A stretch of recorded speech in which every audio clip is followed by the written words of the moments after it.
It is 9:30 p.m., and you are tuned to the frequency that keeps the night alive. Tonight's radio drama is The Murder of a Cardinal, a tale of murder and deception where every answer uncovers an even darker secret. So stay with Night Shift Radio. And before we begin, where in the world are you listening from tonight? Please don't forget to support the channel through the Buy Me a Coffee link below. Every coffee helps keep the broadcast alive.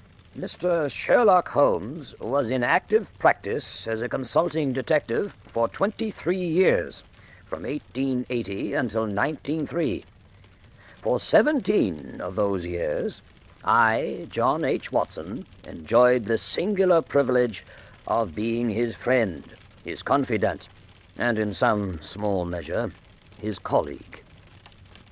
It is curious that during Sherlock Holmes' entire career, there was only one client whom he served on 2 separate occasions. I refer to His Holiness Pope Leo XIII. In 1888, there came the affair of the Vatican cameos, and in 1895, there occurred the incredible murder of Cardinal Tosca. Hitherto, my notes on both cases have lain in an old tin dispatch box, a relic of my Indian Army days, in the vaults of Cox and Company at Charing Cross, London. As a result of the startling events of the past week, I now propose to put those notes which relate to the Cardinal's death in order, and to prepare a fair copy for the perusal of succeeding generations. I say succeeding generations, because the fate not only of men but of nations should tremble in the balance if certain of these matters became public knowledge in these present perilous times. Sherlock Holmes never had a busier year than 1895. The smells and sounds of the motor car had not as yet begun to compete with the smells and sounds of the horse-drawn hansoms and four-wheelers in London streets. It was still possible for those who shared Sherlock Holmes' dislike of the telephone to conduct their affairs by telegram. A man might, if he wished, send out for a dinner consisting of pheasant, woodcock, and pâté de foie gras pie, and for a shilling or 2 extra, have delivered a bottle of excellent French wine to wash down his meal. Of course, as always, there was a darker side to life. It was scarcely safe to ride on the Underground Railway because of the bombs planted there by anarchists and Irish Republicans. There were parts of London where only a very bold or very foolish man should have ventured alone after dark. There was a revival of Satanism and witchcraft, half silly and half dangerous, under the leadership of men such as Aleister Crowley, whose followers believed him to be the great beast of the apocalypse. I see from my notes that my introduction to the case of Cardinal Tosca came 19 years ago, on a warm June morning, when I returned to 221B Baker Street after spending a few days out of town.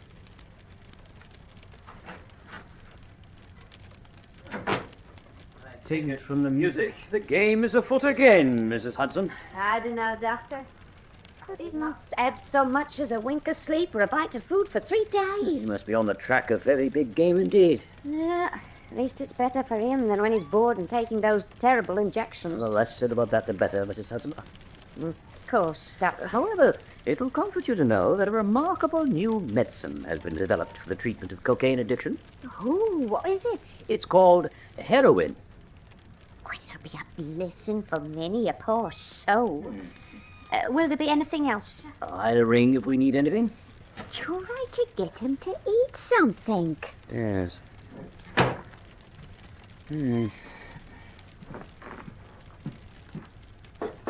Holmes?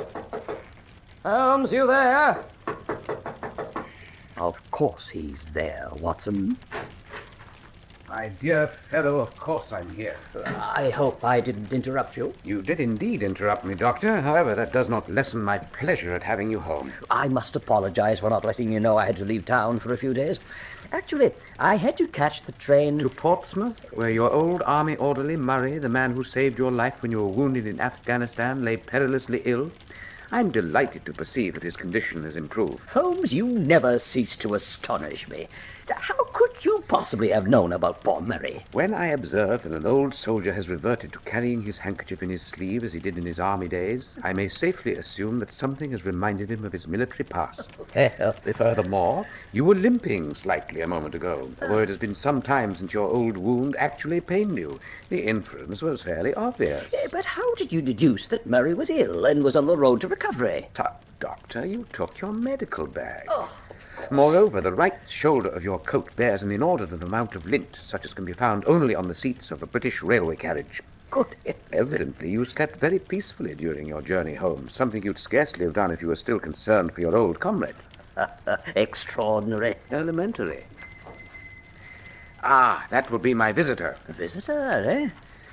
It's not difficult for me to deduce that you've been occupied during my absence.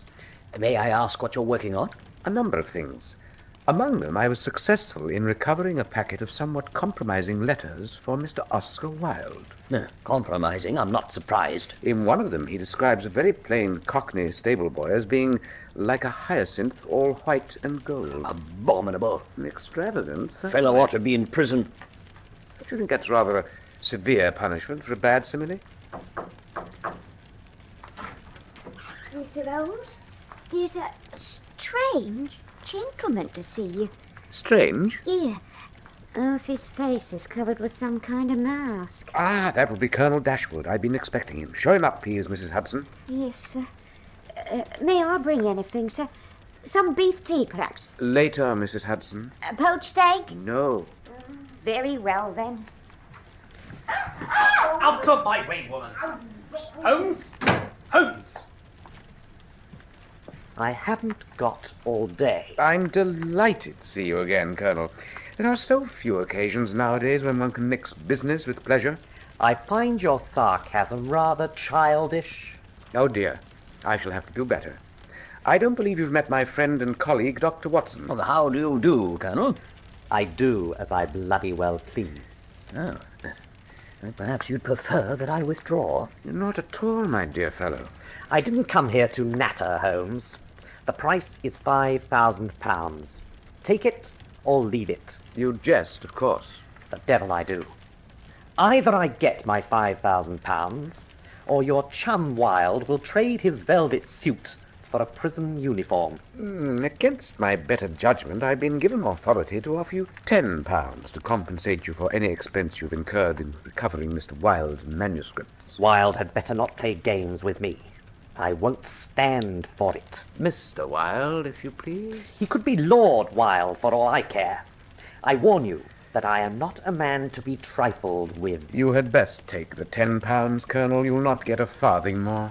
Then you had better hand your client a loaded pistol and advise him to use it on himself, for he is a ruined man. Tut, the moment the manuscripts are back in their author's possession, I shall urge him to publish them as a suite of prose poems. If he calls them hymns to Apollo, not even Queen Victoria will be shocked. You've not seen the last of me, Holmes. Our paths will cross again. The fellow's a dangerous lunatic. Most entertaining chap, however. Why does he wear that hideous mask? He was once the handsomest officer in the Life Guards. His avocation was seduction, until a lady he ruined threw vitriol in his face. Good Lord. No wonder the man's insane. It did rather sour his disposition. But Holmes, I don't understand. You told me you had recovered Wilde's letters. And so I have. I was amusing myself at the Colonel's expense. But how did you recover them? Burglary, with the unwitting assistance of the Colonel's head house parlour-maid, to whom I had become engaged. Engaged? To be married? Yes, I was disguised as a footman from a neighbouring house. If you'll forgive my saying so, Holmes, I think that was downright caddish of you. Not at all, Doctor. I assure you that by now my ex-fiancée has found solace in the arms of my hated rival, the postman. But come, Pray fill your pipe from the Persian slipper, and let me tell you about a far more important case. Imagine, if you can, that you are an elderly priest of a church of Rome. You go into your church one morning to say Mass, and there you find that the statuary has been smashed as though by a madman armed with a sledgehammer, the sanctuary has been violated, and the sacred host obscenely profaned. Then, more shocking still, you discover that one of your young curates, Father Chidiock Tichborne, is in the church... Dead? No, kneeling half-naked before two black candles, babbling like a madman, an inverted cross cut into his chest, a circlet of iron around his brow. Why a circlet of iron? For protection against the fiends from hell by any who read from the Red Book of Appin. The Red Book of Appin? The most terrible of all the ancient manuals of witchcraft. Well, this is monstrous, Holmes. What might have been your conclusion had you been that elderly priest? Well, that the young fool of a curate had fallen in with those beastly Satanists and had got far more than he bargained for. Quite so. Well done, Watson. Well, then where's the mystery? I meant that you were correct as to the conclusions reached by the elderly priest. Oh, you have a different theory, then? You should know by now, Doctor, that I never form a theory until all the facts are in my possession. Young Hopkins is conducting the investigation for Scotland Yard. Yesterday, at his invitation, I took the train down to Surrey to see the unfortunate Father Tichborne. His sister Violet has moved him to a cottage and is, without great success, attempting to restore his mental and physical well-being. Well, that must be hard on her. Is she a nurse? I think not, but she does seem to know what she's about. Good. She also refuses to believe that her brother could be guilty of such monstrous behavior. Oh, that's not unnatural. Perhaps. She is a most remarkable woman, this sister of Father Chidiock Tichborne. In what way? Is she beautiful? I believe that her bone structure and the texture and color of her skin would please most men. Holmes, there are times when I could swear that you were born on another planet. Father Tichborne appears to be afflicted with a most distressing attack of brain fever. In the daytime, he becomes almost lucid. Each night, he resumes his ravings. His delirium is a singular thing. It's as though a finger was still tapping at the telegraph key, but all the wires were down. He cries out again and again, "The eagle has two heads. It is he who partakes of the blood." Crowley and his witchcraft wars are always blathering about blood. Goat's blood, bat's blood, toad's blood. God's blood, what has become of the brains my maker gave me? Doctor, once again I am in your debt. I have no doubt that the connection between toad's blood and brain fever is a perfectly self-evident one to a logical mind. However... This is one of the candles from the church. As you see, it is black. And this white candle is from the unfortunate curate's sick room. Well, surely you've already subjected both to chemical tests for poison. Of course, and found nothing. Well, then I fail to see. I made the unforgivable mistake of overlooking the obvious. A child would have lit the candles. I did not. Doctor, I beg you to assist me in a small experiment. I am always happy to be of any service to you. I must warn you that this could be dangerous. We've hunted dangerous game together before. So we have, Doctor. There. The candles are lit. We shall put one here and one here. Pray seat yourself directly in front of the white candle. And I shall sit in front of the black. We are about to engage in a little exercise in the ancient art of witch-finding. Let us sit perfectly still and breathe deeply while each observes the other closely.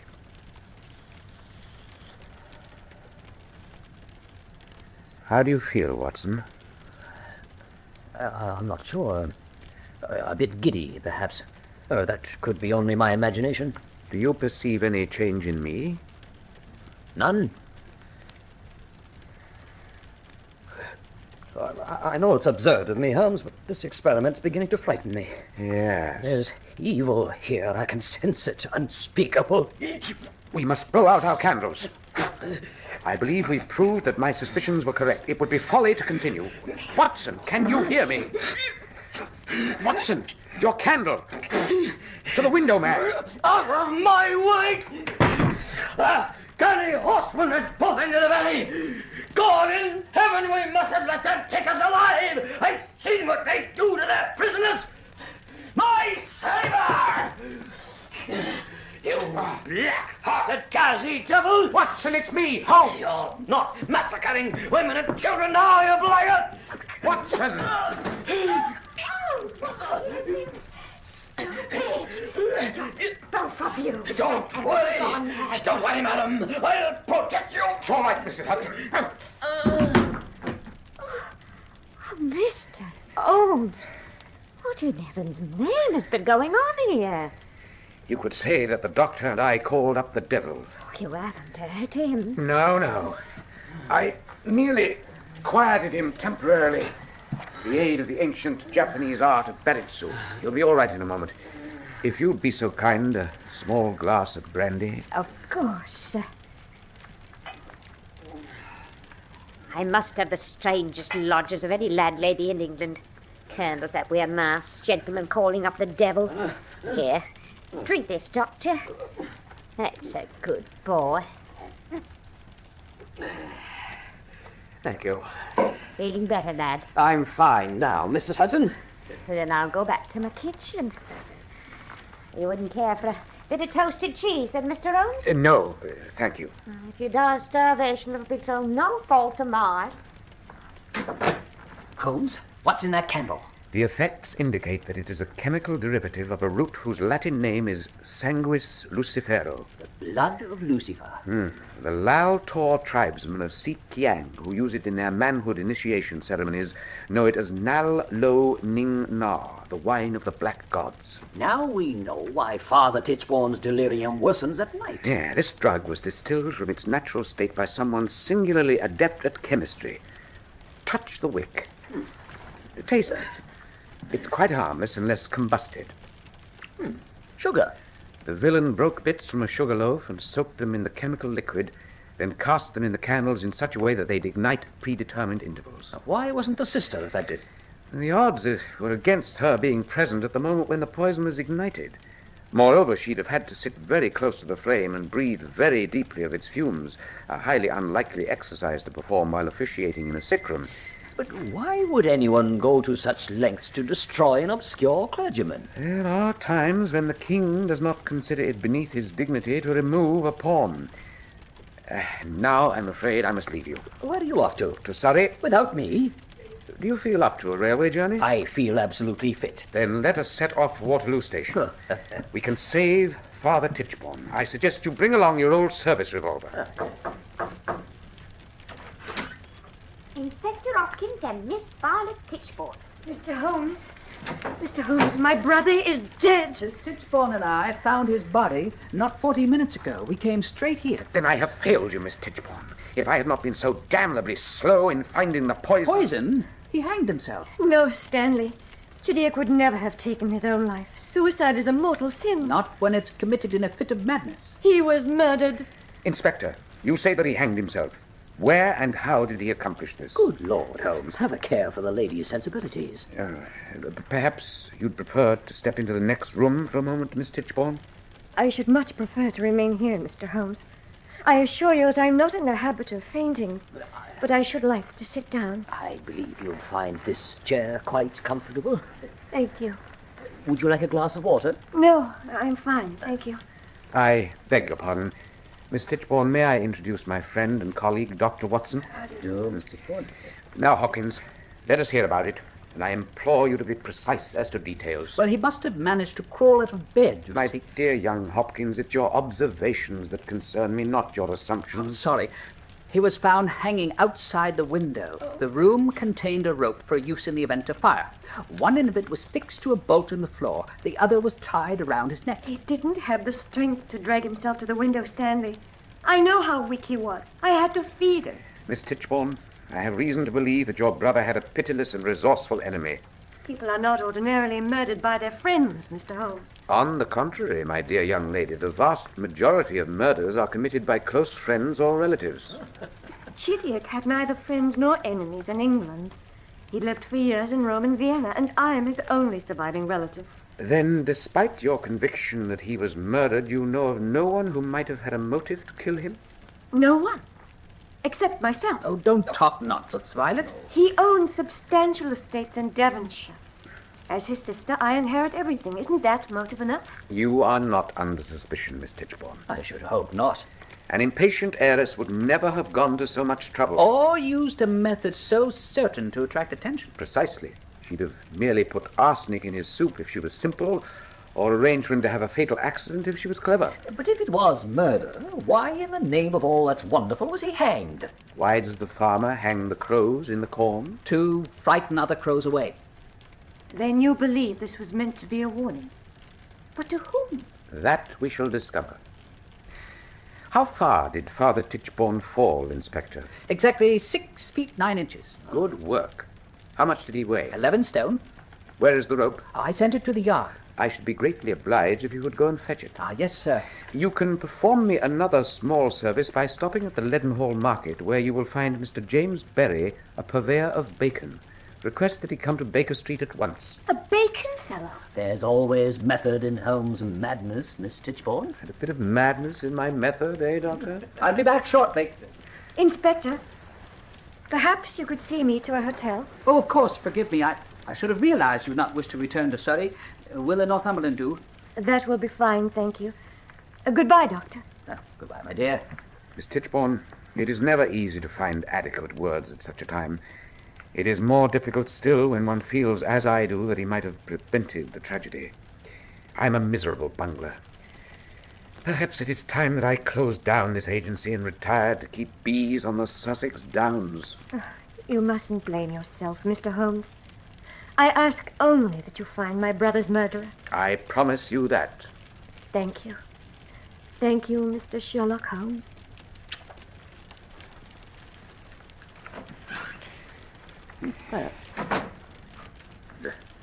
Damnably confusing young woman. Charming one minute, disconcerting the next. The most charming woman I ever knew was hanged for poisoning her 3 small children for £30 in insurance money.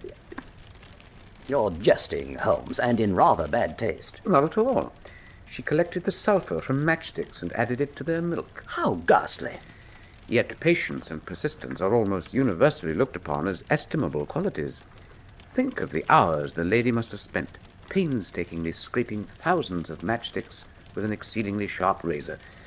We must admire such industry, however much we may deplore its purpose. Holmes, if I did not know you so well, I should swear that you had no heart. I concede that Miss Tichborne is a most interesting specimen of the sex. She must have loved her brother very deeply. Of that there can be no doubt. I studied her as we stood over his sickbed. Her love for Chidiock Tichborne was terrible in its intensity. Yet when he died horribly, she did not shed a tear. How could you possibly have known that? She indulges in the somewhat absurd practice of tinting her cheeks with rouge. The rouge was well set, indicating that it had been applied some time before the discovery of the tragedy. I noticed when she kissed me just now, it was not even faintly smeared. As a doctor, I've seen wives receive the word that they were widows without a change in expression. They were quite dazed by the tragedy that had befallen them. Miss Tichborne, on the other hand, is very much in command of herself. Oh, yes, but then she's what the newspapers call the new woman of the 90s. How did you ascertain that? I merely glanced at the middle and index fingers of her right hand. Dear me, and what did you see there? A faint but distinctive stain. I believe you would agree, Holmes, that a young woman who is so unconventional as to smoke cigarettes is very likely to be unconventional in her behavior also. Excellent, Doctor. Rudimentary. However, I find it more significant that the lady has recently dyed her hair and that her spectacles contain ordinary window glass. Come in here. It would seem that we have another visitor, and an unwelcome one. Not in my house, you haven't. Surely the rat at your service, me good sirs. Rat is me name, and rat is me racket. With this here rat pole, I'll have you fixed up in no time. Rat catcher in my house, Mr. Holmes. Have you ever seen so much as a mouse in the 14 years that you've lived here? You've got the wrong house, my man. What is it, 221B Baker Street, ain't it? It is. Then I've come to the right place. This is too much, Mr. Holmes. Now, I've put up with a lot, Lord knows. I thought I'd seen everything the day you sat there in your dressing gown and fired your pistol at the wall until you spelled out the Queen's initials. Blimey. But if you've brought rats into my house, I'll swear I'll put you out. Tut, tut, dear lady, I assure you there are no rats here. No. Apart from the dead ones in our friend's bag. I'll explain everything later. Oh, rat catchers, men in masks, devil worship. Now, what have we here? Extraordinary. I've never seen rats their equal except in Tim Donovan's doss house in Dorset Street. The John L. Sullivan of rat catchers, I am. Upon my word, this fine fellow reminds me of the late, lamented Professor Moriarty. Observe the eyes, Watson, and the mouth, particularly the incisors. There's a distinct family resemblance. Or could this be the Professor reincarnated? Disgusting creatures. It's very singular that there's no species for which mankind has greater detestation, and none whose habits and tastes are so similar to our own. Yeah, he's yours for a bob, Gov. In my experience, rat catchers are ordinarily paid for removing rats rather than for supplying them. My dear Watson, we must remember that this is an unusual rat catcher indeed. That's right, Gov. Your Eminence, I am at your service. It's a joy to see you again, Holmes. Doctor, our humble rooms are being honored by the presence of His Eminence Giovanni Cardinal Tosca, titular Archbishop of Cappadocia, Privy Secretary of State to His Holiness Pope Leo XIII, and Prefect of the Supreme Military Council of the Sacred Congregation for the Preservation of the Faith. Good Lord. Quite so, Doctor. How long did it take you to find me out, Holmes? 30 seconds, perhaps? Then I did very well. Those I intended to deceive will be deceived. I should have taken longer had we not been grave diggers together in 79. Grave diggers? In Hamlet, at the old Duke of Kendal Theatre. For 10 shillings a week. Yes, and half of it taken back in fines by the actor-manager. Your Eminence has been an actor, then, eh? The Cardinal has been many things. Actor, soldier, missionary in the jungles of Brazil. Where I may have learned more from the witch doctors than they learned from me. I propose that we have a sip of brandy in honor of this occasion. Perhaps His Eminence would care for something a little less... No, brandy will be fine, thank you. I see you remember my weakness for brandy, Holmes. I do indeed. Gentlemen, if I may offer one small suggestion, Your Eminence, in future you would be wise to remember that a rat catcher's boots, the left one in particular, are certain to be marked with numerous rodent bites. Yours are disreputable enough, to be sure, but alas, unbitten. That small suggestion could one day save my life. How so? Doctor, the sacred congregation of which His Eminence has the honor to be prefect is nothing less than the Pope's secret service. I have never dreamed that such an organization existed. We have served the church since the time of Charlemagne, Doctor. And at times they make the Russian secret police look like a pack of schoolboys playing at hares and hounds. Young Father Tichborne was, of course, your agent. One of our best men. Your church is still interested in witchcraft? Oh, no, it's the least of our concerns. Pray tell me, Your Eminence, what Father Tichborne's presence in England had to do with the Emperor of Austria. What makes you think that the Emperor is involved in this? Tichborne told me. When? When crying in his delirium, "The eagle has two heads. It is he who partakes of the blood." Of course. The double-headed eagle is the emblem of the Austro-Hungarian Empire. But what's the significance of he who partakes of the blood? According to the Roman Catholic ritual, the Emperor is the only layman who is permitted to partake of the sacramental wine. Is that not so, Your Eminence? Yes, Holmes. I begin to understand the involvement of the Pope's secret service. The Emperor is the most powerful Catholic on earth. Apart from the Pope. He can be more powerful sometimes. He has the authority to veto the election of a pope. Good heavens. Lucifer aspired to usurp the throne of God. Our adversary means to become ruler not only of a great empire, but of the Christian church. I find that incredible. Consider the facts, Doctor. The Emperor's only son, the Crown Prince Rudolph, was shot to death at Meierling in 1888. Oh, that was suicide. Oh, no. The Crown Prince and his mistress, the Countess Maria Vetzera, were murdered in his hunting lodge. To avoid scandal, 2 officers of the imperial household dressed the Countess's corpse. They carried her to an open carriage, sat the corpse on the seat between them, and drove down the mountain to a railway station. There they carried her, as before, to a compartment in a train, and again sat with her, braced between them. It was thus they delivered her to her parents, who buried her at night.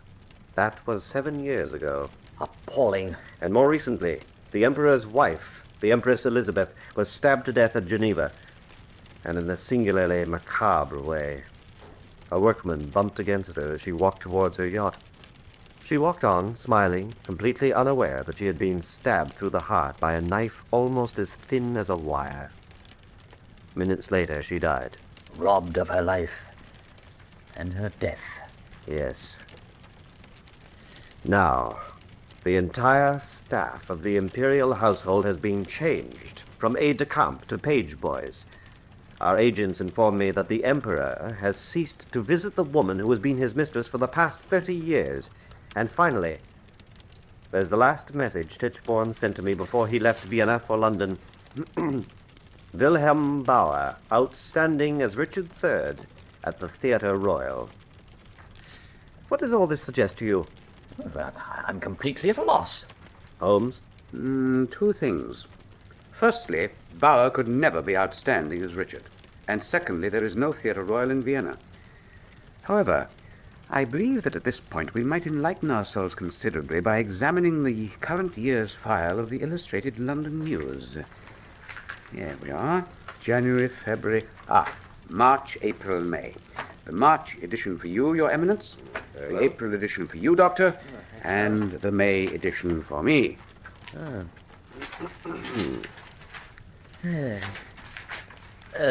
May I ask what we're looking for? Photographs of the Emperor Franz Joseph, my dear fellow.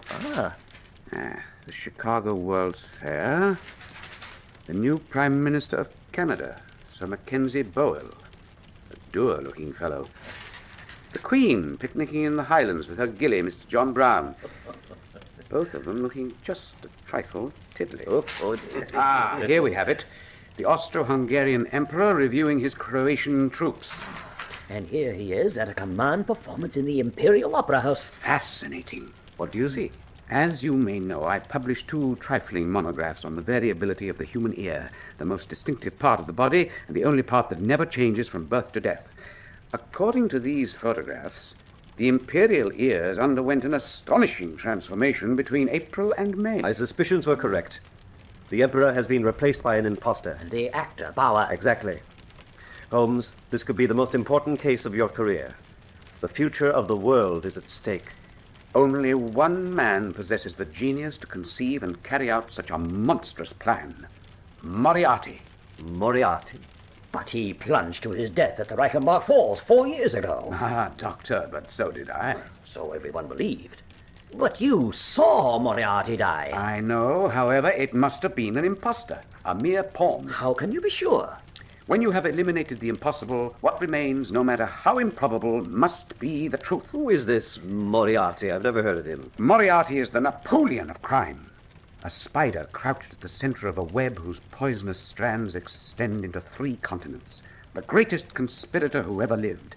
The organizing brain behind half the devilment between here and Constantinople. I must confess that life has been singularly dull without the professor. I'm rather looking forward to our reunion. Reunion? I propose to invite Professor Moriarty to call upon us at Baker Street tonight. How do you intend to get in touch with him? Nothing simpler. I shall merely dispatch a telegram to his brother, who is always to be found at his club in St. James Street. Moriarty will never accept your invitation. He'll be here tonight. I promise you that. And, of course, we shall also expect your eminence. I shall look forward to meeting the gentleman. I shall also invite Inspector Hopkins and Miss Tichborne. I propose to demonstrate to her how her brother was driven mad. Miss Tichborne? Yes, the priest's sister. Tichborne's only sister is dead. Dead? Yes, quite dead. Time to resume your rat-catcher disguise. Here's a shilling for you. Be off with you. Oh, thank you, sir. Any time I can be of assistance, just you call. Inspector Hopkins and Mr. Berry. Yeah, ma'am, here's my card in case you should ever require my services. Out, you rat catchers. Target practice in the sitting room. There's a criminal type if I ever saw one. One of my many sources of information. Mr. Berry, it was kind of you to come. I'm always more than happy to lend an hand to Mr. Sherlock Holmes. Why, you and me is labourers in the same vineyard, you might say. What's he talking about, Holmes? Until very recently, Mr. Berry had the honour to be the public hangman, Doctor. Upon my word. I liked the work well enough, but it kept me away from home too much.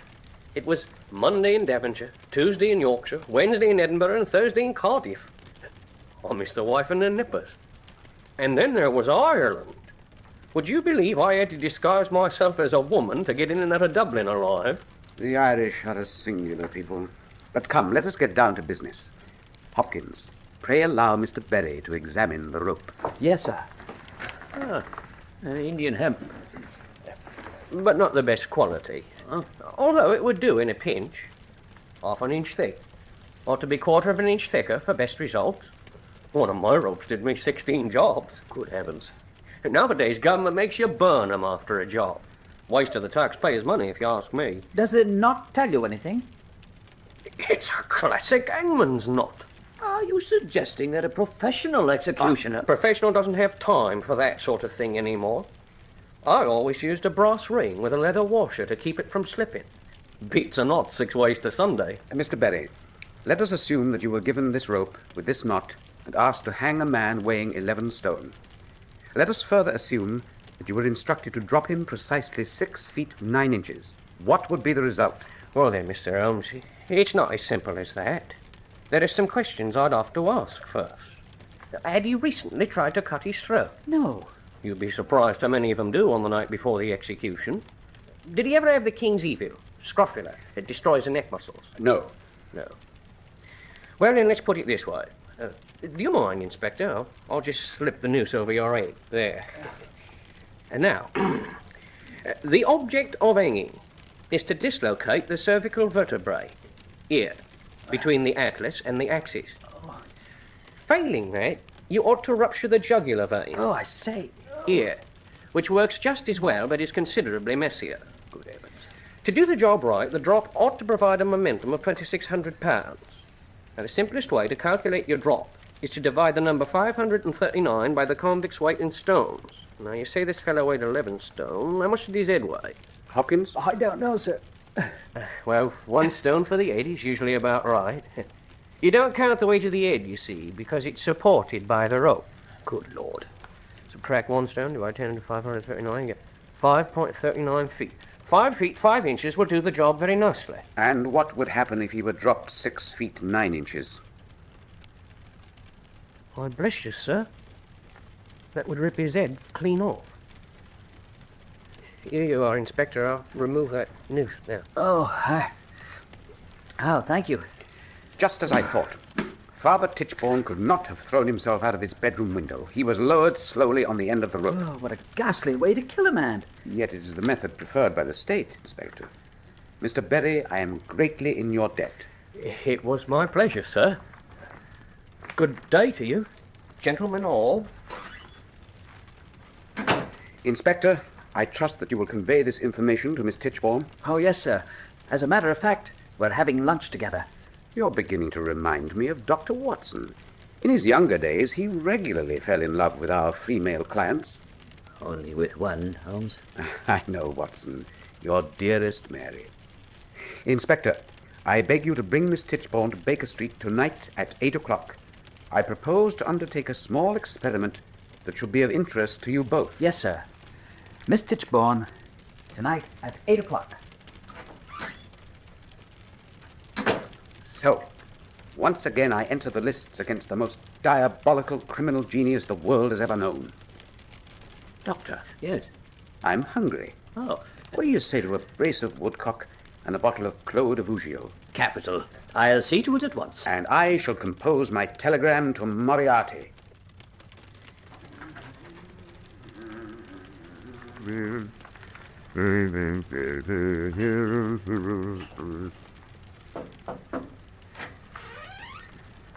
Journeys end in lovers' meetings.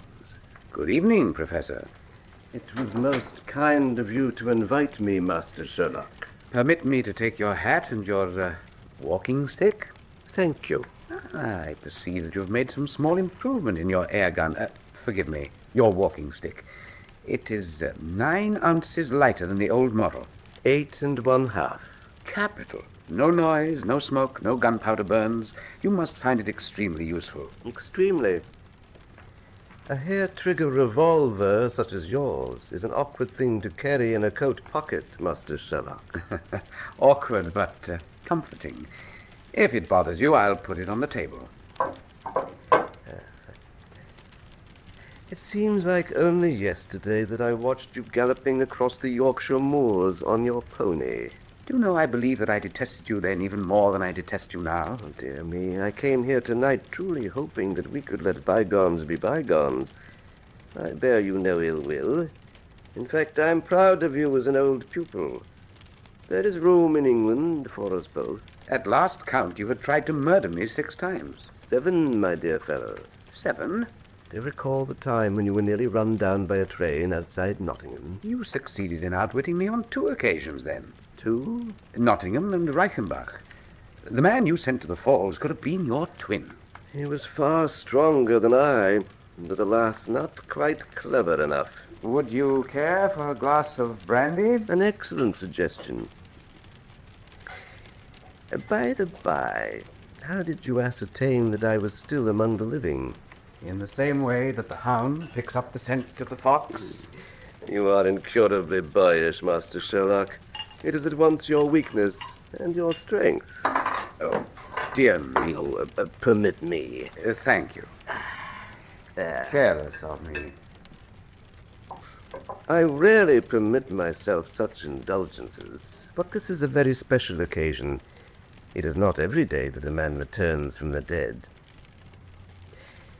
If you were a lesser man, you would have switched our glasses while I picked up the stopper of the decanter on the assumption that I had poisoned your drink. Tut, Professor. But being Master Sherlock Holmes, you would have deduced that I poisoned my own drink on the assumption that you would exchange it for yours. You insult my intelligence, Professor. Had you wished to poison me, you would have put the venom in my glass, thinking I should expect it to be in yours. Capital. And yet you drink from it. Of course. At present, you have no reason to kill me.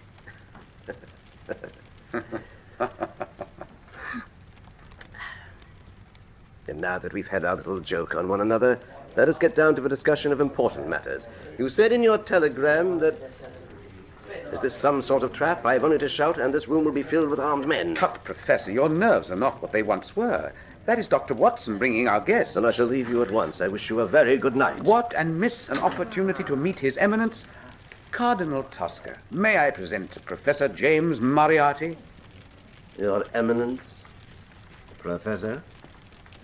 And now, between his darkness and his brightness, there passed a glance of singular politeness. Professor? Your servant, Dr. Watson. Inspector Hopkins of Scotland Yard. How do you do? How do you do, sir? Inspector. And Miss Violet Tichborne. How do you do? Your servants. The Professor is about to depart. It is most unfortunate that he will not be present to observe the results of our small experiment with the blood of Lucifer. I have changed my mind. I shall stay. Excellent.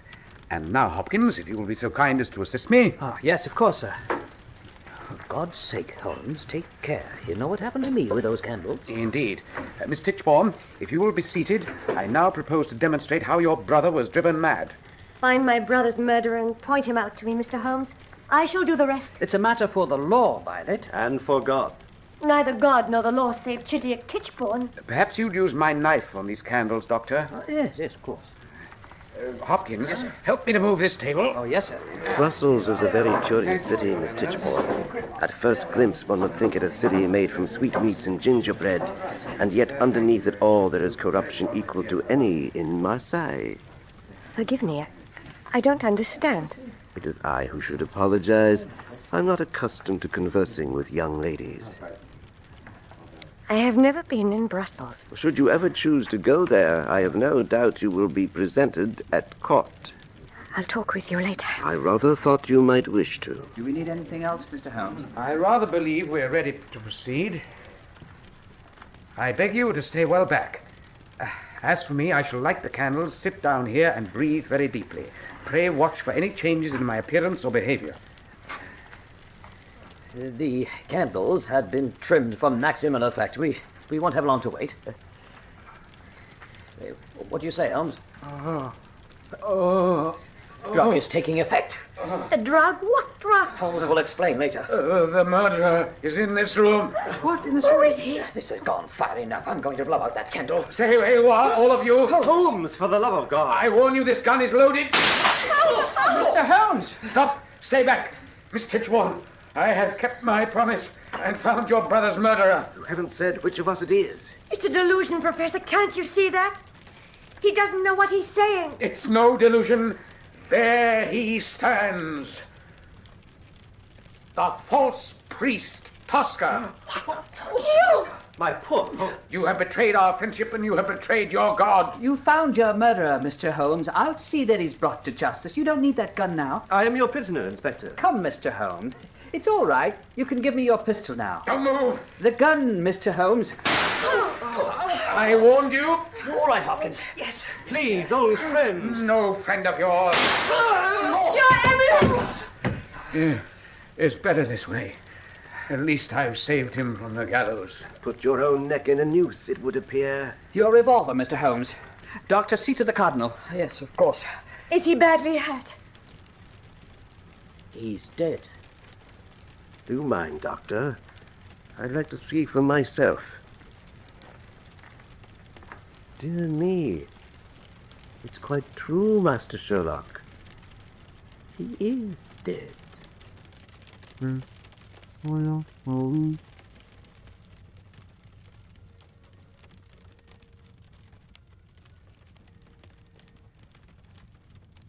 My heart turned to lead within me as Inspector Hopkins put the handcuffs on Sherlock Holmes' wrists. I had myself experienced the horrible effects of the drug. Under its influence, I had in fact attempted to kill Holmes with my saber. Now I had pronounced Cardinal Tosca dead. I stood benumbed as the inspector led Holmes away, and it was not until I stumbled to a window in hope that fresh air might reawaken my senses that I was reminded that other matters demanded my attention. The gas street lamps were misty splotches in the dense, drizzly fog that had by now descended. Hopkins and his prisoner Holmes had left in a hansom for the Bow Street cells. Then, dimly, through the damp fog, I saw a sight that brought a cry of warning to my lips. Professor Moriarty's carriage, and Moriarty assisting a passenger to enter it. His passenger was Miss Violet Tichborne. My every instinct impelled me to prevent her from falling into Moriarty's hands. Pausing only long enough to arm myself with my old service revolver, I ran downstairs, almost colliding with the police constables who had come to take away the Cardinal's body.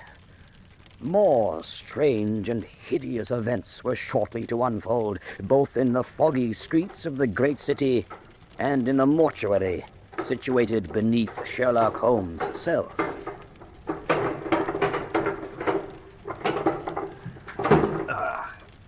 Where's that bloomin' light? Dark as a morgue in here. Well, 'tis a morgue. Place gives me the creeps. Well, it's the living we have to worry about, not the dead. Hey, mate, switch on the light, will ya? Thanks. And lend a hand here, eh? Oh, sorry, Inspector. Step lively, Constable. Sir George Atkinson will be here any minute. Head gaffer himself, eh? He's not going to like being called away from his state reception. I knew this would be a big one. Oh, yes, a big one indeed. There's something ruddy horrible about it, though. It seems so permanent, if you get my meaning, sir. Oh, what are you talking about? Being shot ain't so bad. Though I worry that arm of yours will hurt like blue blazes tomorrow. Oh, you're probably right. Hope you're luckier than a mate of mine. He got it in the arm same as you did. Gangrene set in. They sawed his arm off. Oh, really? Still, you can't compare losing your arm with losing your... Hopkins? Yes, Sir George. Sir! Hopkins, do you know what you've interrupted? Oh, yes, sir, but it's a shocking business. I should say it is. One of the grand pangendrums of the Popish Church, shot to death by England's most famous detective. Is Holmes in a cell? Yes, sir, upstairs. How did it happen? Well, Holmes undertook a scientific experiment as part of our investigation into the Tichborne case. To test the effect of a drug, he took it himself. Damned silly thing to do. Well, he must have miscalculated. It drove him mad. He picked up his revolver and killed the Cardinal. I gather he also winged you. Oh, it's only a flesh wound, sir. Don't take any chances with it. Yes, sir. That's the same advice as I gave him, sir. Is it indeed? Hopkins, Huh? I can't conceive of how you allowed yourself to be party to this wretched experiment. Sometimes I think that you Eton boys aren't a damned bit brighter than the old lot of detectives who started out on the pavement with a bullseye lantern in one hand and a truncheon in the other. I've no excuse, sir. Well, there's not a judge in England would hang Sherlock Holmes. But I shouldn't be at all surprised if he was sent to Broadmoor. Oh, he'd rather hang than be locked up for life in an asylum for criminal lunatics. I dare say he would. Is this the Cardinal's body? Most of it, sir. What do you mean, most of it? Good Lord, he's been beheaded. This can't be the body from Baker Street. It's the body from Baker Street, right enough. Why in the name of heaven didn't you tell me about this? I thought you knew, sir. You went upstairs immediately after I left with the prisoner? I was in Mr. Holmes' rooms 2 minutes after you gave me my orders. The Cardinal's body oughtn't to have been left alone for 2 seconds. Hopkins, don't you know what will happen when the damned papists find out about this? There'll be riots in Dublin. I'm a damned papist myself, sir. Oh. Sorry, old chap. Damn silly thing for me to say. But you know what those bloody Fenians are like. This will be more grist for their mill. Another chance for them to stab the Empire in the back. Whoever that is, Constable, get rid of them. Yes, sir. Hopkins. Yes, sir. We have a problem. Oh, yes, sir. If the news of this gets out, You can't come in here. I'm Dr. Watson. I don't care if you're Dr. Livingston. It's all right, Constable. Right, sir. Doctor? Yes. Something horrible has happened. To Holmes? No, he's perfectly all right now. Look here, the Cardinal's body. Oh, Sir George, Dr. Watson. I begin to understand why our ancestors hanged witches. Then you think Satanists did this? I'll wager 100 guineas that this is the work of damned devil worshippers. And further horrors may lay in store. Miss Tichborne has disappeared. Violet? When? Within the hour. But how? Wait, Hopkins. Hello, what's this? You found something? Yes. Something very singular indeed. The head was not cut off. You're not making sense, Doctor. Of course it was. No, it was torn. Literally torn from the body as if by some superhuman force. Oh. Sir George, you must consult Sherlock Holmes. He's right, sir. What will the newspapers say if the head of the CID seeks advice from a prisoner in the Bow Street cells? Oh, Holmes is no ordinary prisoner. What will the Home Secretary say if the CID fails to track down those responsible for this atrocity? It can't be done. What will Lord Salisbury say when the word reaches Downing Street that the body of a prince of the church has been desecrated by Satanists? Constable, fetch Holmes. Yes, sir. Doctor, you said that Miss Tichborne had disappeared. Yes, vanished into thin air. I fear that Moriarty may have abducted her. Moriarty. Holmes has always had a bee in his bonnet about that fellow. There's never been a shred of evidence to back it up. Moriarty is the most dangerous man in England. Sir Holmes would have us believe. Hopkins, did you ever know the man to so much as swipe an apple from a street seller's barrow? Oh, no, sir. I thought not. He has repeatedly tried to murder Sherlock Holmes. And you have witnessed these attempts? No, but I put unquestioning trust in the word of the best and wisest man I have ever known. That does more credit to your friendship than to your intelligence, Doctor. I'm inclined to agree with the doctor, Sir George. Well, more fool you. My dear Holmes. My good Watson. Well, Holmes, we've met under happier circumstances. Yes. How's the arm, young Hopkins? It's only a scratch, sir. Yes. I trust they've been treating you well upstairs. I've been amusing myself by arm wrestling with my cellmate, an old acquaintance named Mouser Warwick, who's been incarcerated as the result of a small domestic altercation in which he is alleged to have bitten off the end of his mistress's nose. It's disgraceful that you should be forced to share a cell with such a blackguard. But, Doctor, the Mouser is an entertaining fellow in his own way. It's true that he doesn't shine in conversation, but he's adept at arm wrestling and plays the best Jew's harp of any pickpocket in London. You're a cool one, Mr. Holmes. In your position, I'd be tearing my hair. I'm a creature of pure logic, Inspector. Emotions of any kind are alien to me. What does your pure logic make of this? Dear me. Dr. Watson believes this was done by Satanists. A very plausible explanation. Oh, is there any other? There are at least 6 possible reasons for removing the head of a corpse. 1, for use in some satanic ceremony, as Dr. Watson has suggested. 2, it contains something of value. I once knew a valet who cut off his master's head to obtain the gold fillings in his teeth. 3, and most commonly, it could be the first act in the complete dismemberment of the body for convenient disposal. Committing murder is child's play compared with getting rid of the corpse. 4th, it could be a means of preventing the victim from being identified. 5th, it could be the work of a cannibal. Oh, not in England, surely. There was such a case in Yorkshire in 1878. The murderer added onions, carrots, and potatoes to the stew. And, if memory serves, a dash of Worcester sauce. 6th, it could be a joke. Preposterous. Not at all. Contrary to popular belief, the average murderer has a very acute sense of humor. I've seldom met one who did not chuckle as he described his crime. You may remember what Mr. Bernard Shaw said of the late, lamented Jack the Ripper. He had an excellent sense of fun. The trouble was he didn't know when to stop. I don't see how any of this pertains to the present case, except perhaps the Satanism. We've got another riddle to unravel as well, Mr. Holmes. And what is that, pray? Miss Tichborne has disappeared. Indeed. She left Baker Street with Moriarty in his carriage. You call that a disappearance? Pray let me continue. I hailed a hansom and followed. Followed? For what reason? If you knew the truth about Moriarty, you wouldn't have to ask that question. The carriage stopped at last in Spitalfields. Even we coppers don't like to go there alone at night. Beside a graveyard. Itchy Park, we call it. I leapt from my cab, drew my revolver, ran to Moriarty's carriage, and flung open the door. It was empty, and the coachman was dead upon his box. An empty carriage with a dead coachman parked in front of a graveyard. All the picture lacks is Moriarty's signature. But how could a dead coachman have driven a carriage across London? Doubtless Moriarty had so arranged matters that the coachman would live as long as he kept driving and die the moment that he stopped. Yes, but how? I could give you a round dozen possible ways in which it could have been managed with curare. Curare?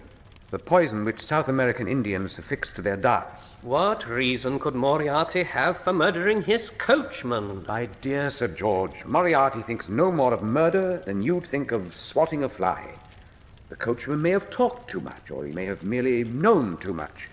It's quite possible that he simply wasn't a very good coachman. But, Doctor, what happened to Violet? I don't know. The carriage was never out of my sight. You see, Doctor, but you do not observe.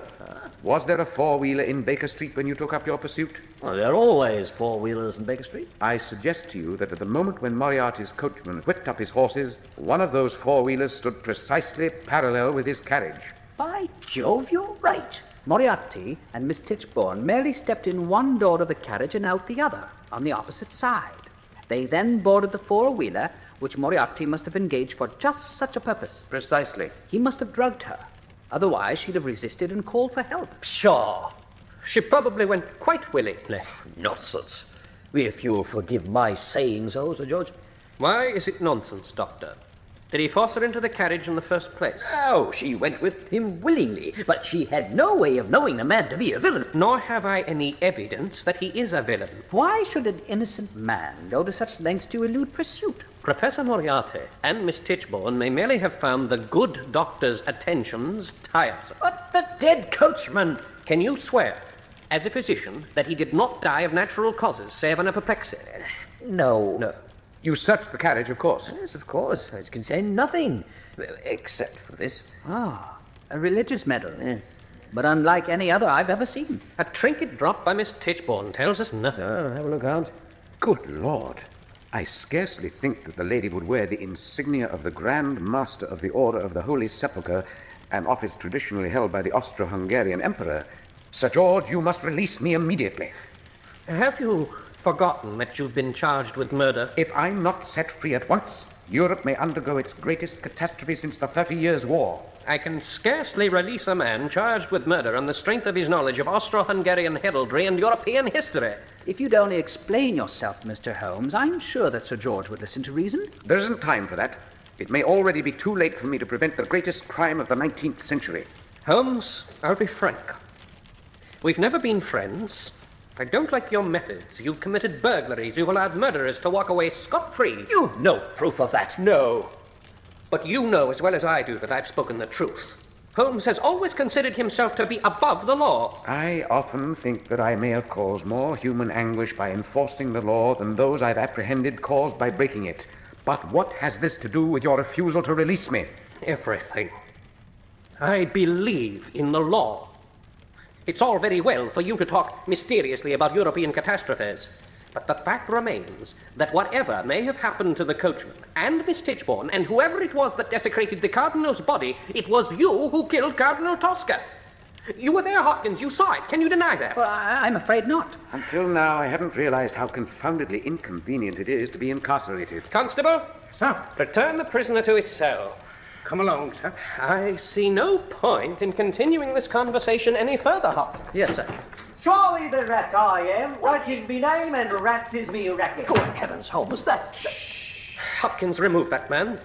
You'll have to wait outside. Oh, I've got work to do here. No, outside. What will the coroner say if there's rat bites on his corpse? Out! Don't stand there nattering, Inspector. Get rid of the dog. Yes, sir. I know my duty. Rat catcher in ordinary to Her Majesty's God bless her cells in Bow Street. That's who I am. Good God. And that takes in this here mortuary. I've got the papers to prove it. They give me and my pole as much right to be here as you have. Constable, help the Inspector. Yes, sir. There's one.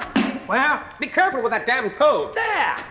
Oh, Mr. Blighter. Blimey, they're quick on their feet. Did you ever see the like of it? Never in my life. This is intolerable. Hopkins. Right. See the size of that one? What's the light? Prisoner! Yes, sir. If I can find him. Ah, there. It's me, you bloody imbecile. Hopkins, get a light. Right, sir. Right, sir. Run, Holmes! Don't be a fool, Doctor. Holmes, you haven't got a chance. Quickly, Holmes, in here. Where's that damn light? Don't let him get away. Yes, sir. Oh, that's better, sir. It's about time. Well, don't just stand there, man. Check the upper levels. Yes, sir. Constable. Sir. Do those old gas jets work? Yes, sir. I suppose so, sir. Then light them. Yes, sir. And you. I ought to charge you with assisting the escape of a criminal. Oh, this place be overrun with rats in no time if it weren't for old Charlie. Doctor, you'd have served your friend much better by preventing his escape. Perhaps. Constable. Sir. Come with me. Right, sir. We'll search the tunnels. Yes, sir. You can't have got far. No, sir. You go ahead of me with the light. Right, sir. Oh, Your Eminence! There wasn't a sign of life in your body when I examined it in Baker Street. Among other things, the sachems in the Brazilian jungles taught me the art of temporarily stopping the heart. Oh. But how did you arrange this thing? While you was out for your grub, the rat catcher popped back to Baker Street. I see. And what was the purpose of this monstrous charade? We wish to give Moriarty a false sense of security. As far as he knows, one hound is dead and the other caught in a trap. Do you mean that Holmes is in one of those drawers? Quite so, old chap. Confoundedly uncomfortable they are, although I suspect that nobody else has ever made that complaint. Holmes, this is almost unforgivable. You don't trust me with your confidences, even after all the years we've been together. I was led to believe that your madness was real, tricked into thinking that the Cardinal had died at your hands. And I suppose that all the time you were laughing at me for being such a fool. My dear old boy, I should never laugh at you. But among your innumerable talents, guile finds no place. You are the most thoroughly honest man I've ever known. If I told you, Moriarty would have seen through you like a pane of glass. Oh. Now, it's time for me to vacate the premises. I think you'll find everything you need in my bag. Thank you, Your Eminence. Another disguise, eh, Holmes? Yes. Hold this wig for a moment, would you? Oh, yes, certainly. Now, tell me, what was the purpose of the headless body? The Professor's spies are everywhere, even at Scotland Yard. Where'd the poor fellow come from? From the mud bank under Blackfriars Bridge. He had tied one end of a rope to a rail and the other around his neck, and then jumped. God rest his soul. I ought to have conjectured as much. Well, the skirt fits. Yes. I should roll up the trouser legs, Holmes. Yes. You've done very well, though, Doctor. You've established that the Emperor Franz Joseph is in England. Look at this medal, Your Eminence. Yes. And this ribbon goes with it. It was found by one of our agents at Dover, dropped by a masked prisoner. The brave old man has left a trail for us. A masked prisoner, you say? Surely in these times another disguise would have aroused less suspicion. Not at all. It is common on the continent and not unusual in England for the police to force a criminal whom they are escorting to don a mask. The shawl, please. Thank you. Did you find Moriarty's lair, Your Eminence? Yes, and it was where you expected it to be. I also learned that the assassin and torturer Fu Teng is expected in London today. Fu Teng? Our paths have crossed before. A very dangerous gentleman.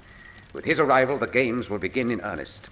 An initiation, perhaps, and most certainly a sacrifice. Whose initiation, pray? And what sacrifice? The initiation of Miss Violet Tichborne into Moriarty's coven of Satanists. Yes, indeed. Good Lord. And the sacrifice of the Emperor. What could be more pleasing to Satan? How can I help prevent these horrors? First, a little ash from your pipe for my face. There. I take it that you're not averse to disturbing the peace, committing a public mischief, trespassing, and confounding a felony? Not in a just cause. Then you will greatly oblige me by purchasing as many fireworks as can be carried conveniently on the underground by the Baker Street irregulars. Who, pray, are the Baker Street irregulars? Street urchins who know London better than any copper and can go anywhere without being noticed. They are my eyes and ears. Tonight's commission should be to their taste. Provide them, Watson, with giant firecrackers, skyrockets, Roman candles, anything in that line. The noisier, the better. Right. You will set them off at precisely midnight tonight. Midnight, mark you, in the underground railway system. Where in the system? The Holderness Street Station. Quickly, they're coming. Holmes, you're awake. Thank you. What? You still here? Get out of my way, you No, faggot. look here, Gov. It's all right. And who the deuce is this woman? How dare you talk to my husband like that? Husband? This is too much. Oh, no, love. The gentleman's just having his little joke. Didn't sound funny to me. Get them out of here, Hopkins, for God's sake. Yes, sir. Yes, sir. Come on. Get your hands off me. Oh, please, madam. My husband's as good a man as any knob in London. We've got 10 little nippers to prove it. Oh, well, I do my best, love. That you do, Ducky. It's like that song says. The one Lily sings. It's the village God gets the driving. It's the poor God gets the blind. It's the sign the whole world over. I need all our blooming shine. I take it that you're happy that Holmes got away, Doctor. Very happy. I shouldn't be if I were you. He'll be damned lucky to come out of this alive. But there is no Holderness Street Station. It was blown up by the Fenians. What's that you say? Now, what did Holmes say? When you have eliminated the impossible, what remains, no matter how improbable, must be the truth.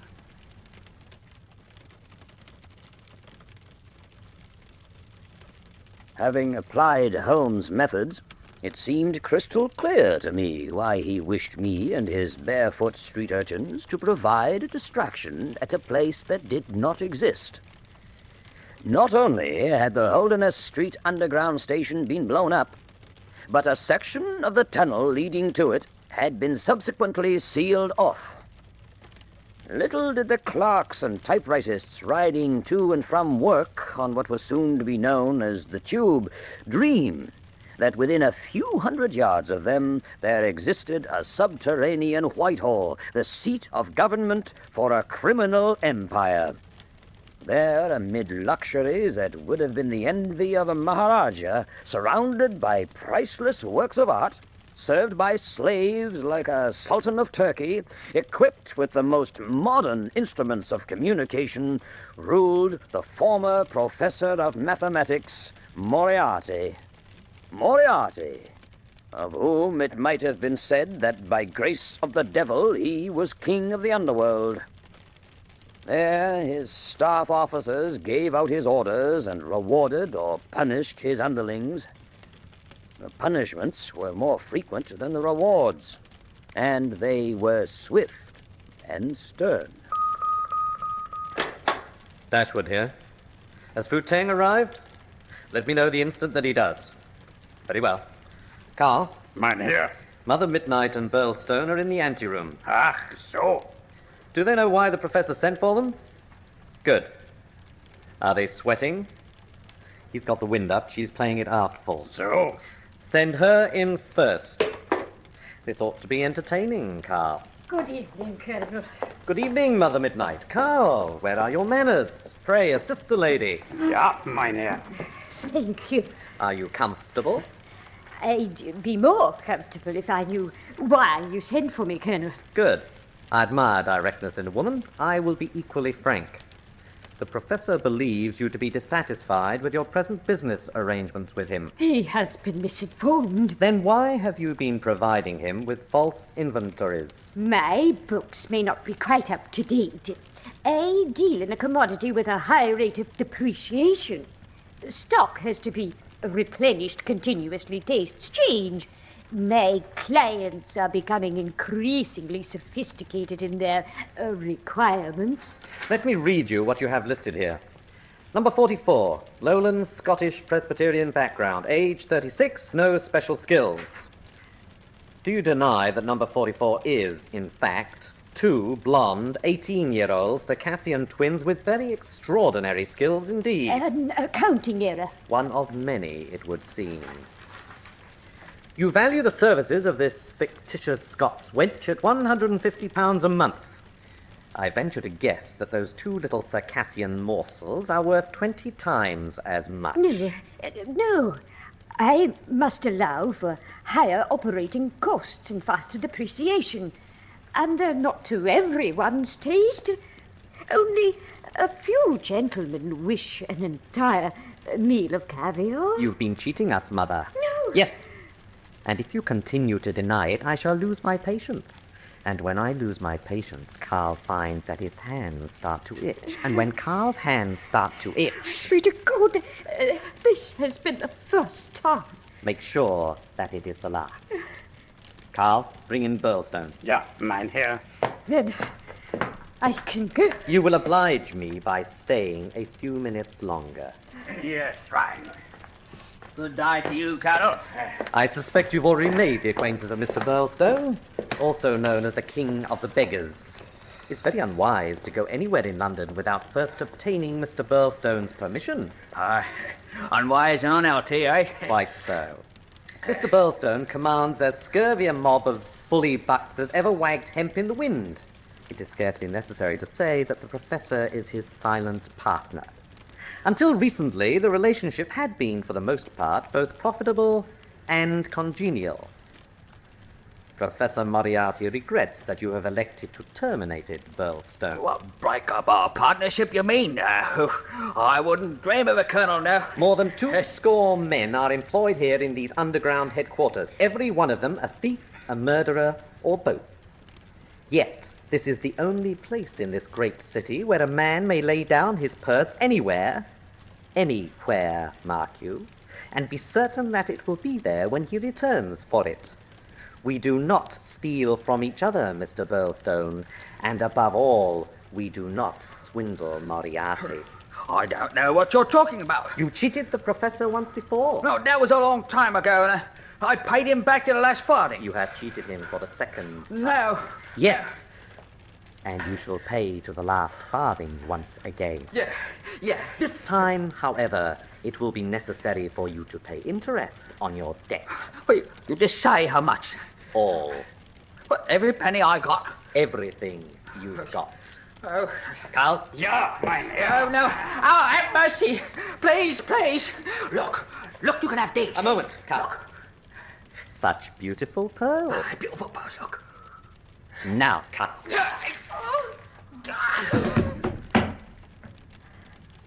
I trust you found that instructive, Mother Midnight. Yes. You may go. Thank you. Thank you. Carl? Ja, mein Herr. Take that thing away. Ja.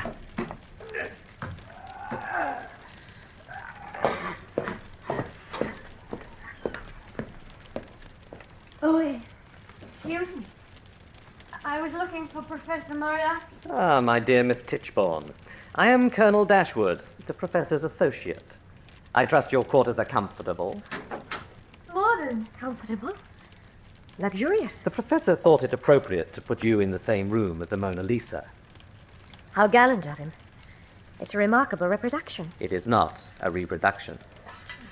Would you care for a cigarette? Thank you. Which gives Moriarty greater pleasure? Contemplating Leonardo's masterpiece or reflecting that he's made fools of the art experts on the Louvre? I doubt that either affords him as much enjoyment as the knowledge that something irreplaceable is his to preserve or destroy as he pleases. When may I talk with him? I must get back to my hotel. Inspector Hopkins will be looking for me.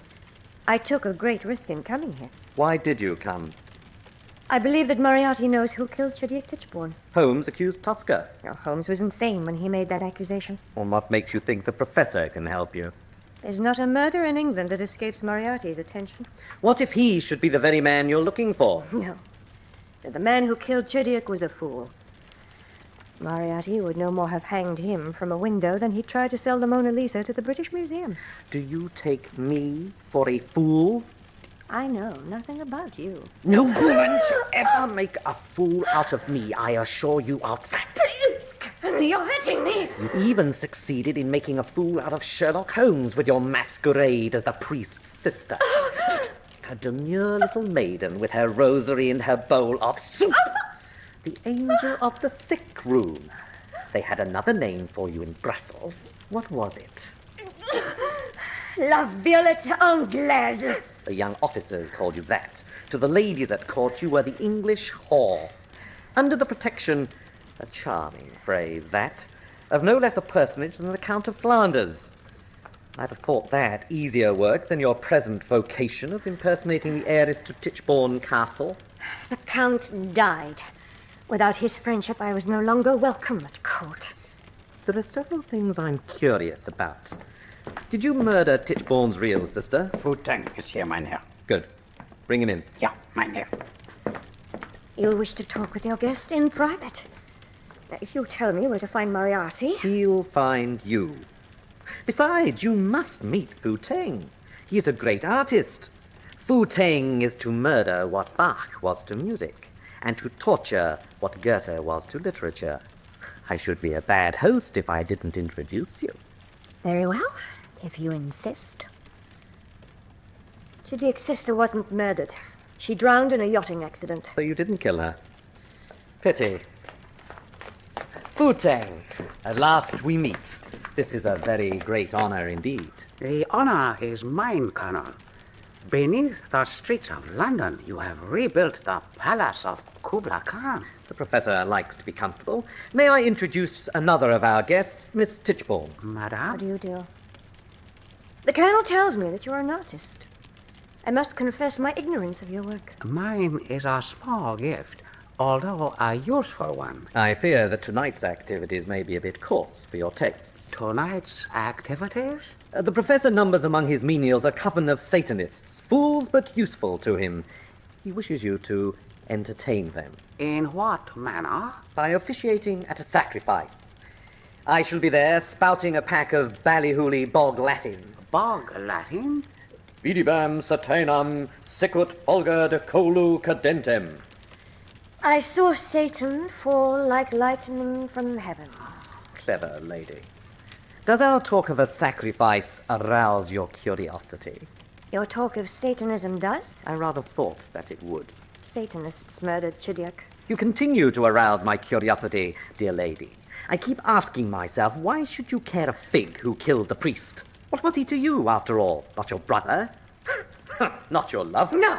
Then why this thirst for revenge? A personal matter? Oh, you're breaking my arm! I will break every bone in your body if you don't tell me the truth. Now, you fooled Holmes, and I think you fooled Moriarty as well. You're mad. You made Holmes believe you were the sweet little sister. You made Moriarty believe you were an adventuress impersonating an heiress. I want to know who you really are. Surely no one deceives Professor Moriarty, least of all a mere woman. This is no ordinary woman. I strongly suspect her to be an agent of the Pope's Secret Service. No, I'm certain you're mad. If she truly is one of the Pope's agents, you are wasting your time. She will tell you nothing. You were Tichborne's partner. Now, how much did he know? And how much of it did he pass on to Holmes? I don't know what you're talking about. Foutain, I've been told that in your hands, even those born mute will acquire the ability to speak. I am unworthy such praise. Use the knives on her. Oh my God. The 1,000 knives? Yes. That is reserved for those who have committed the most grievous offenses against the Manchu Emperor himself. You are not suggesting that I demean myself by inflicting it upon this woman. Good heavens, Colonel. Would you have asked Bach to play a tune on the penny whistle? Must I remind you, Foutain, of the terms of the alliance between your master and mine? I stand rebuked. You are my host. It would be ungracious of me to refuse your request. Carl? Hold her. How can I tell you what you want to know if you kill me? Death only comes with the 1,000th cut. You'll talk long before that. In my country, we often call this simply the death. It combines science and art. The cuts must always be made in the same sequence. Each has a name. Number 1 is called the butterfly. Number 2, the grasshopper. There, you see? They look to me like mere scratches. Number 3, the locust. Damn you! Oh, yes. Yes, I begin to see the pattern. The cuts are divided into 4 classes of 250 each.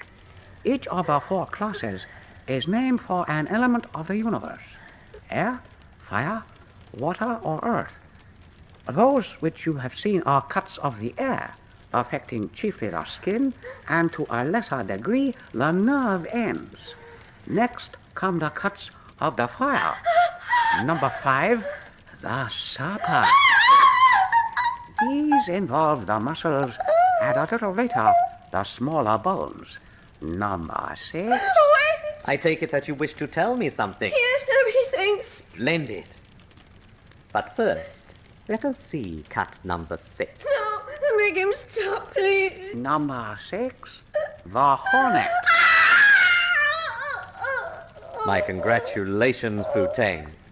Poor little lady. Release her, Carl. Yeah, mine here. I regret that it was necessary to punish you so severely. Still, you've been a deceitful wench, haven't you? Well, shall we talk about the Pope's Secret Service? I know nothing about that. You must believe me. Foutain. No, listen. I was born on the Tichborne estate. The daughter of General Sir Plunket Tichborne, the hero of Balaclava. The daughter of a servant and of a father unknown. I grew up with Chidiak and his sister, studying their ways, imitating them. Presuming above my station, my mother called it. And then, when I was 15, Chidiak and I fell in love. And of course the old general learned of this relationship. There was no relationship. We were as innocent as children. But you're right. The general found out. He paid me 10 guineas to leave the country. 10 guineas. And I thought it was a fortune. Not long afterwards, Chitty entered a seminary in Rome. While you adopted a very different profession. What choice did I have? A servant without reference. And you went from the streets to the palace of the Count of Flanders. Yes. I made myself unworthy of Chittick's love as he had made himself superior to mine. But when I learned that he was sick, alone, and in disgrace, I had to go to him. You should have your stories set to music. It would fill the halfpenny seats in the music halls with sobbing kitchen maids. It's the truth. Futeng, finish it. Oh! No. The knives would take too long. Use your bowstring. Ah, yeah. Wait! I can spy on Inspector Hopkins for you. He's in love with me. And Holmes, he treats him like a son. Enough! Dear me, Colonel, what have you been up to? Release her. You may go, Carl. Yeah, Professor. My dear Miss Violet, like many old soldiers, the Colonel has an unfortunate propensity for indulging in rather tasteless practical jokes. So I've observed. Dare I assume that I have the privilege of addressing the great Futeng? Your servant, Lord. Colonel, I thought I had made it quite clear that I wished to be informed immediately of our distinguished guest's arrival. I got a bit carried away. It won't happen again. Dear me, I should hope not. I bring you greetings from the Tenku Kangte, Lord of the Five Tongues. May he live for 1,000 years. The Tenku Kangte begs that you accept this trifling gift. Oh, such a beautiful box. Thank you. You may recall that the Tenku's brother opposed our alliance. He said he'd rather have his eyes torn out of his head than sign a treaty with the foreign devils. You will perceive that his preference was respected. Oh. Oh, my God. Such generosity leaves me speechless. Professor, they've caught a spy. Oh, please excuse me for a moment, Futeng. A spy? Where? In the ruins of the old station. They killed him, of course. No, Colonel. They knocked him out. Excellent. Bring him here at once. Yeah, Professor. My dear Colonel, when will you learn that the object of the game is not to sweep your opponent's pawns and pieces off the board, but to checkmate him? So, Dr. Watson. Was he alone, Carl? Yeah. Are you certain? There was nobody else.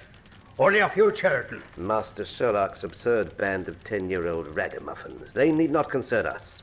Double the guard at all the entrances. Yeah, Professor. Moriarty. I failed, Holmes. Miss Violet, what have these scoundrels done to you? I'm all right, Dr. Watson. Watson, the faithful old collie striving to transform himself into a bloodhound, asking himself at every step of the way, what would Holmes do if he were here? And always coming up with the wrong answer, yet struggling on, refusing to admit defeat. Better defeat in a good cause than victory in a bad one. You speak as a citizen of a country that has not suffered a real defeat in 1,000 years. Such words do not come so easily to the lips of my countrymen. Well spoken, Futeng. It is time that you and I talked of the great tasks that await us. Ah, yes. Do you think this is wise, Professor? Are you questioning my methods, Colonel? No. But what about Watson and the girl? I feel that Dr. Watson and Miss Tichborne have earned the right to a glimpse into a future in which, unfortunately, they shall not participate. I didn't know you were an astrologer, Professor. I don't read the stars, dear lady. I rearrange them. Futeng, what is your chief impression of Europe in this year of 1895? Unlike China, you have many guns. Yes, in Europe there are many guns and much hatred. The Austro-Hungarian Empire is detested by its nominal ally, Italy, and both loathed and feared by its neighbor, Russia. France thirsts for revenge against Germany. Germany despises France and is bitterly envious of England. And in the Balkans, every twopenny halfpenny principality seethes with hatred against every other twopenny halfpenny principality, and they all hate the Turks. As for guns, Germany alone can raise an army of 9 million men, and they have guns that will fire an 1,800-pound shell 9 miles. It is an enormous boil, ripe for the lancet. It's bad for the blood, like going too long without a woman. We've been at peace for too long. You would be astonished how many Europeans share the Colonel's sentiments. And you? I am an impresario who was about to stage the greatest entertainment of his career. We're going to see to it that the wogs go for each other's throats. Must you be so crude, Colonel? He's merely a rabid dog. It's you who make my blood run cold. Yet my desires are no different from other men's, only more difficult to satisfy. I was born with an insatiable craving. At first I thought that what I wanted was great wealth, but I acquired great wealth and the craving remained. Then I thought that it was power that I craved. But when I achieved power, the craving did not lessen, but rather increased. Now I know that what I craved from the beginning was what every human being craves: to be entertained grandly, to escape, at least momentarily, from the insufferable boredom that has been inflicted upon us by the deity. Garden of Eden. Have you never thought that it may have been boredom that caused the fallen angels to join Lucifer's revolt in heaven? But forgive me, I digress. Whatever you may think of me, the fact remains that soon men will be on the march from Galicia to Flanders, because I, the greatest impresario in the history of mankind, have willed it to be so. It would be madness for the nations of Europe to go to war. They're not populated by lunatics. On the day that England declares war, there will be dancing in Trafalgar Square. Never! They'll dance because I, with a little assistance from their government, have rescued them, at least temporarily, from boredom. They'll march after death with songs on their lips. You won't get away with it. Not even with the aid of your bogus emperor. So you know about the emperor? It no longer matters, Colonel. But this means that Holmes must know as well. Master Sherlock is in no position to interfere. Not as long as he's locked in a cell in Bow Street. But what if he was... Pray do not concern yourself with such matters, Colonel. The muscular contortions which accompany your attempts to think are distressing to watch. You are quite right, Doctor. Even an emperor cannot declare war at a whim. Nor will men admit, even to themselves, that they are going to war out of boredom. It is necessary that there be a martyr. I have chosen one. The Archduke Franz Ferdinand, heir presumptive to the throne of Austria-Hungary. It must appear that he was assassinated by a Serbian. I still don't see how that Of would course, stop me. that would do the trick. Within 24 hours, there'd be blood in the Danube. Austria would attack Serbia, Russia would come to Serbia's aid, Germany would issue an ultimatum to Russia. Within a week, the world would be on fire from cellar to garret. Precisely. A world war. And with the assistance of my emperor, I shall elect a new pope. The Christians will serve me then as the Satanists serve me now. Who knows? Perhaps I shall undertake the job myself. Yes. The more I think about it, the more the idea appeals to me. I shall call myself Pope Alexander VII, in deference to Pope Alexander VI, Borgian, whose tastes were very similar to mine.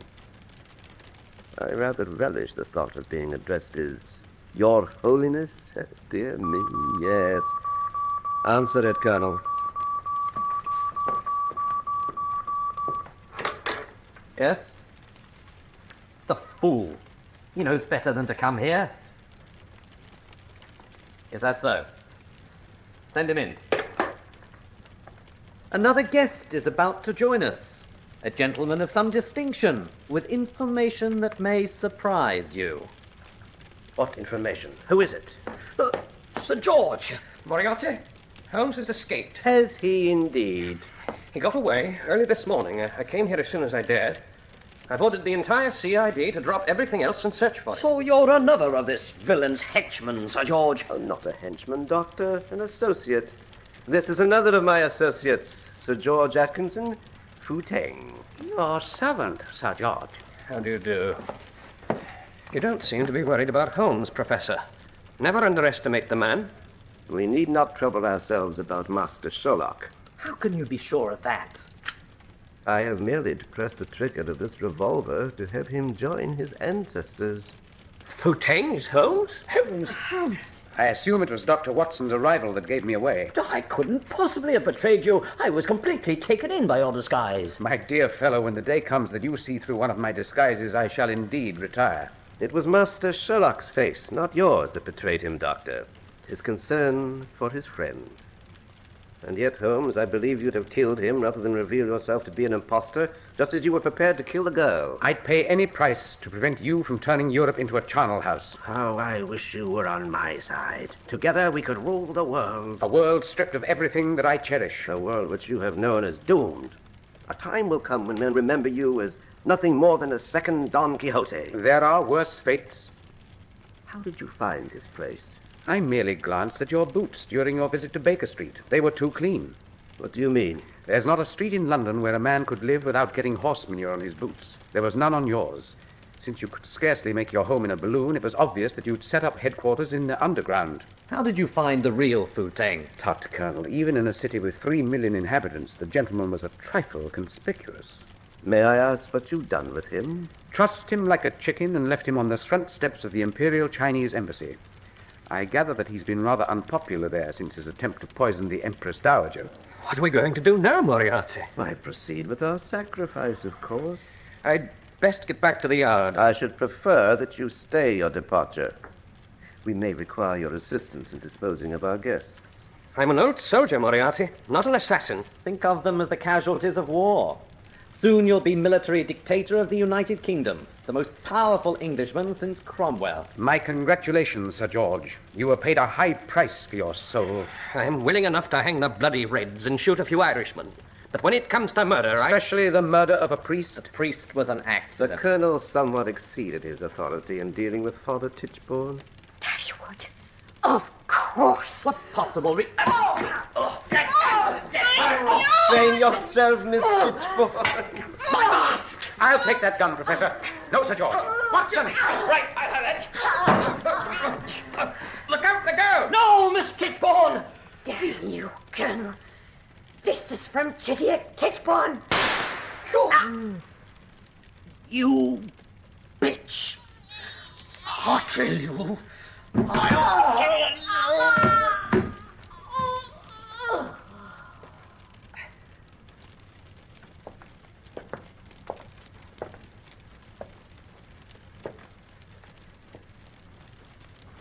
Dead. Both of them? Yes. Chidiock Tichborne is revenged. White queen takes black king's pawn. Pawn takes white queen. Checkmate. Your gun, if you please, Master Sherlock. But Holmes... Don't move, Watson. That is no ordinary walking stick.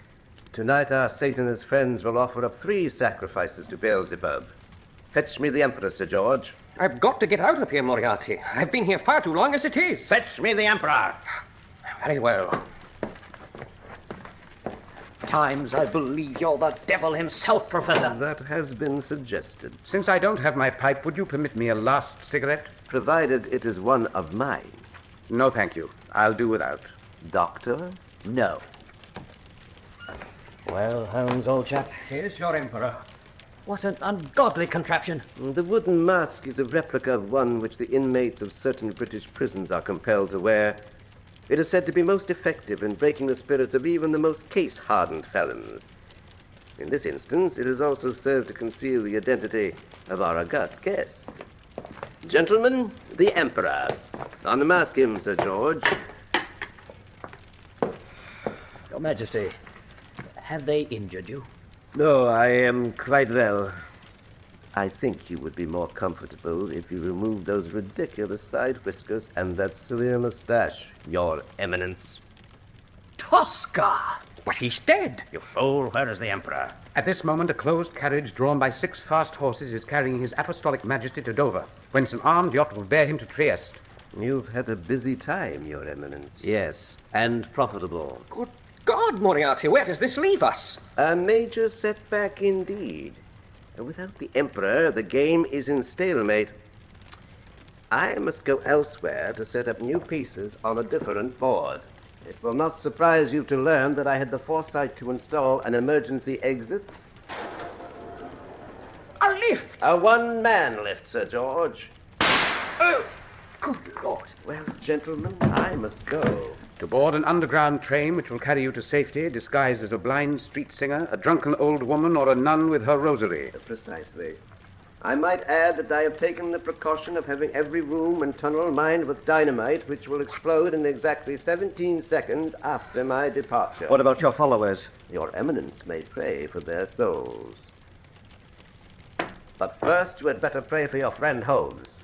You have more lives than a cat, Master Sherlock. You would emerge from the rubble unscathed, just as you returned alive from the falls at Reichenbach. Tut, Professor, your flattery embarrasses me. Farewell, Master. Watson, his gun! Wait! I have it! To our next encounter, Master Sherlock. Well done, old chap. Yes, indeed. What now? Only 17 seconds to live. The situation is desperate but not hopeless. 14! Very pretty little pop. Of course. Professor, to be certain the explosion will occur in precisely 17 seconds, it has to be worked by the same switch as the lift. 4 seconds. Touch this cigarette to the wire and... Amen. The professor was right to be suspicious of these cigarettes. They're a very special brand of my own manufacture, with acid instead of tobacco. Thank God it's over. Holmes, you've saved Europe. Saved Europe? I wonder. With Franz Josef back on his throne, he'll make certain that his empire doesn't start a war. The Viennese will go on living to the melody of a Strauss waltz, and dear old England will remain peaceful and free. The fireworks, the Baker Street irregulars, and right on time, too. A distraction for Moriarty's cohorts while we make our departure. Good old Watson. You never fail me. You are the one fixed point in a changing world. And soon the world will change beyond our recognition. We have postponed the catastrophe, but it will come. If not in 5 years, then in 10. If not in 10 years, then in 20. The seas are rising, and soon there will be tidal waves such as we have never dreamed possible. And in the path of those waves there will still stand this island. We shall be tested as never before, but by God we shall endure. We shall endure even though this island be engulfed and swept away.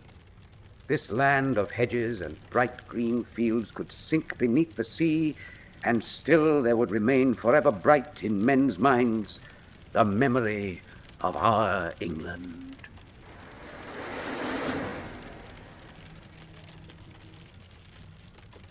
Sherlock Holmes read the future only too well on that night 19 years ago. I lay down my pen on what may prove to have been the darkest day in human history. Signed, John H. Watson, M.D., dated this 4th of August, 1914. Before we sign off for the night, a few words about the story you've just heard. The murder of a cardinal is more than a mystery. Beneath the investigation lies a world shaped by influence, loyalty, and the fragile nature of truth. As secrets emerge and suspicions deepen, the story reminds us how power can hide motives that are not always visible on the surface. What makes dramas like this endure is their exploration of human nature. Fear, ambition, faith, and deception are woven together in ways that keep audiences questioning not only what happened, but why it happened. The search for answers becomes as compelling as the crime itself. Though set in another time and place, the themes at the heart of this story remain familiar. Questions of trust, authority, and justice continue to resonate long after the final scene has ended. Whether you joined us for the mystery, the atmosphere, or the journey into a darker corner of history, thank you for spending part of your evening with Night Shift Radio. If you enjoyed tonight's broadcast, consider supporting the channel through the Buy Me a Coffee link below and let us know where you're listening from. Until next time, keep the dial set low, the lights dim, and the night alive.